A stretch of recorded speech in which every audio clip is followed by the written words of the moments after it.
Disclaimer. পাশে যদি থাকে মা মাসি বোন তাহলে ব্যবহার করুন হেডফোন।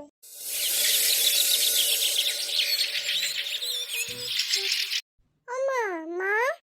আর হ্যাঁ রে বল, কি হয়েছে? মা ওদিকে সবার বিয়ে হয়ে যাচ্ছে, আমার কি বিয়ে হবে না মা? বাইগান। তুই আবার কাকে বিয়ে করতে দেখলি এখন? ওই যে গো মা, ওই পাশের বাড়িতে যাকে সবাই 12 ভাতারি বলে না, ওর আবার বিয়ে হয়েছে। ও ওই 12 ভাতারি? তা ওর তো এটা 13 নম্বর। ওকে এখন থেকে 13 ভাতারি বলে ডাকতে হবে। যাকগে, যাই হোক, তোর কি ওকে দেখে বিয়ে করার কুরকুরানি উঠলো নাকি? এইভাবে বলছো কেন মা? সবার বিয়ে হয়ে যাচ্ছে, আমার কি বিয়ে হবে না বলো? তুমি কি আমাকে বিয়ে দেবে না বলো? ওরে, তোকে কত দিন ধরে বোঝাচ্ছি আমরা গরিব, কি করে বিয়ে দিব বল? টাকা নেই তো বিয়ে দেওয়ার জন্য। হ্যাঁ, আমাদের টাকা নেই বলে আমার বিয়ে হবে না। তুমি আমাকে বিয়ে দেবে না মা? আমার বিয়ে হবে না মা। আমি জানি না, তুমি কিছু একটা করো, না হলে আমি বিয়ে না দিলে আমি মরে যাব মা। আমি মরে যাব। আরে আরে, বুঝছিস না কেন? টাকা তো আজ না হয় জোগাড় করে নেওয়া যাবে, কিন্তু তোর যে একটা পা খোঁড়া, তোকে কে বিয়ে করবে? আমি কিছু জানি না।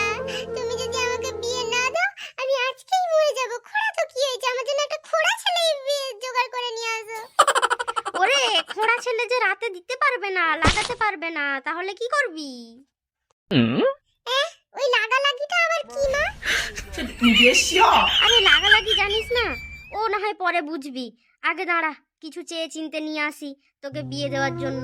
সালা বউটাও কবে থেকে মরলো, আর একটা লেলহাচুদা ছেলেকে আমার উপরে ফেলে দিয়ে চলে গেল। মালটাও ডিফেক্টিভ, সব কাজ আমাকেই করতে হয়। কে জানে কোনোদিনও মেয়ে জুটবে কিনা ওর কপালে। শুনছেন, বাড়িতে কেউ আছেন? বাড়িতে কেউ আছেন নাকি বাবু?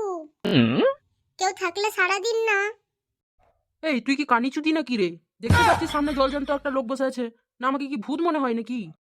ক্ষমা করবেন, আসলে আপনি কিছু ভাবছিলেন তো, তাই জন্য ভাবলাম যে শুনছেন না হয়তো, তাই।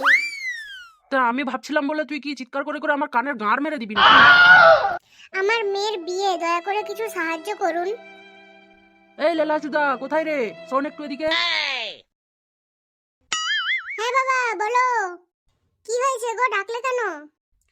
তা ওখানেই দাঁড়িয়ে থাকবি না এদিকে আসবি? এই নিন, আমার কাছে এইটাই আছে, এইটাকে নিয়ে যান। ঠিক আছে, আপনি যখন এটাই দান করলেন তো দানটাকে আমি গ্রহণ করলাম। মাল বলে কি না দান গ্রহণ করলাম, যা দান দিলাম না তোকে, ও আবার তোর মালটাকেই নিয়ে চলে আসবে। যাই হোক, ভালো হবে, এই ফাঁকে একটা বৌমা চলে এলে আমাকেও আর ঘরের কাজগুলো করতে হবে না। ও বাবা, বাবা কোথায় গো তুমি? কোথায়? ও বাবা দেখো কি নিয়ে এসেছি তোমার জন্য। এই কানাচুদা, এটাকে আবার কি নিয়ে এসছিস তুই? এই লেংড়ি মাগি কোথায় পেলি? এই যে দেখুন, এখন আপনি আমার বেয়াই মশাই হন।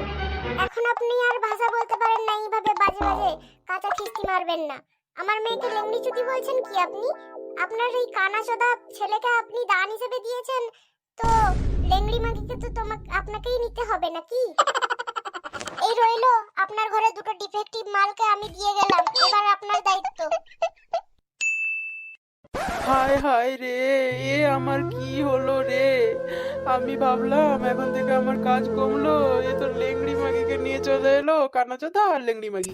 এদেরকে এবার বুড়ো বয়স পর্যন্ত আমাকেই রান্না করে ঘরের কাজ করে খাওয়াতে হবে। বোকা চোদা কোথাকার।